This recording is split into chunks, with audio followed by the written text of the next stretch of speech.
Army planners of today have learned many important principles of combat operations from military engagements of the past. Regardless of their historical background, all armies shared one common problem: how to get the soldier what he needed to win his battle, when he needed it. The military term for this support is logistics. So this term logistics, right? It's a military term. It comes from kind of the idea that an army moves on its stomach, right? Like if you're going to have an empire, you have to be able to feed it. You have to be able to send tanks across the country and across the world rapidly. You have to be able to move material and just, keep things running. And so, traditionally the countries with the best logistics have been the best empires.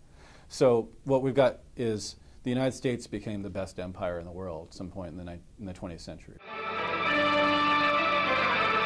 The major part of the supplies and equipment sent to Vietnam begin their journey at ports on the west coast of the United States. Delivered to the docks for shipment overseas are all supplies, weapons, and facilities necessary to equip, transport, and maintain our Army on its Vietnam mission. By the Vietnam War era, we were moving stuff really, really efficiently through the U.S. Army Logistics Corps. And so in the late 70s, early 80s, Walmart started growing really rapidly. So what they did was they hired up a lot of folks who had worked in Vietnam for the U.S. Army Logistics Corps, and they started the Walmart Logistics organization. And those folks basically built the best system they could. They were smart enough to anticipate that that was how the world was going to change, but they were also powerful enough to help that happen. And the more efficiently they operate, the more stuff they can move, and the more stuff they can move, the more they can put money into it. The main reason the Inland Empire became a place where a lot of these warehouses ended up is because we're close to the port. We're within 50 miles of the ports of Los Angeles and Long Beach, which are the dominant ports for goods movement for the United States. About 40% of the stuff coming to the United States comes through there. LA County in the early to mid 90s, when this industry started really taking off, was already seen as a place with too many unions, too many environmentalists, and really high real estate costs, really. And so the Inland Empire was seen as a place with, basically they call it just empty dirt, right? The Inland Empire has a history of kind of being a dumping ground for noxious industries. In the mid-2000s, like 2003, 2004, the economy was supposedly doing really well. Unemployment was relatively low, and there was, it was still hard for the regional economy to kind of be self-sustaining.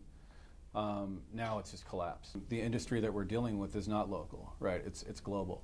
Here, what happens is Walmart is the dominant force, and these other retailers are the dominant force in the region for logistics and moving goods. And they're the best at driving prices down. This is where the biggest corporations in the world, most of all Walmart, this is the lifeblood of how they operate. Mira Loma is a part of Riverside County that's unincorporated, so it's actually decided by the county supervisors whether you can build something there or not. And so there's basically a system where the county supervisors were able to put a lot of this warehouse development in this region that had traditionally been kind of working class, semi-rural community, a lot of horses, and there's still a lot of like chickens and stuff there. It's not a very densely populated area. It's also an area without a lot of political power. The state's been in a decline for years and years, and what we're seeing is this new industry that's come into this region, one of the first new industries in this region in years, is actually making things worse.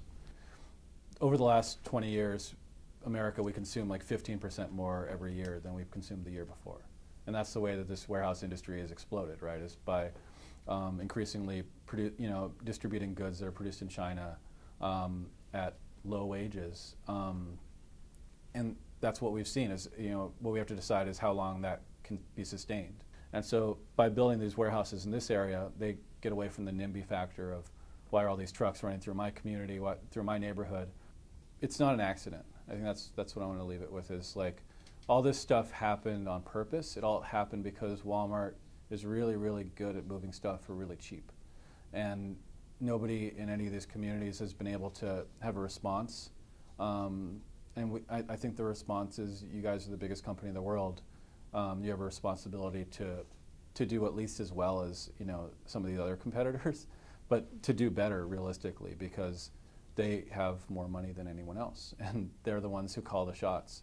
And so they're the ones who are going to have to be accountable at some point, not just in Mira Loma, right, but across the country and the world.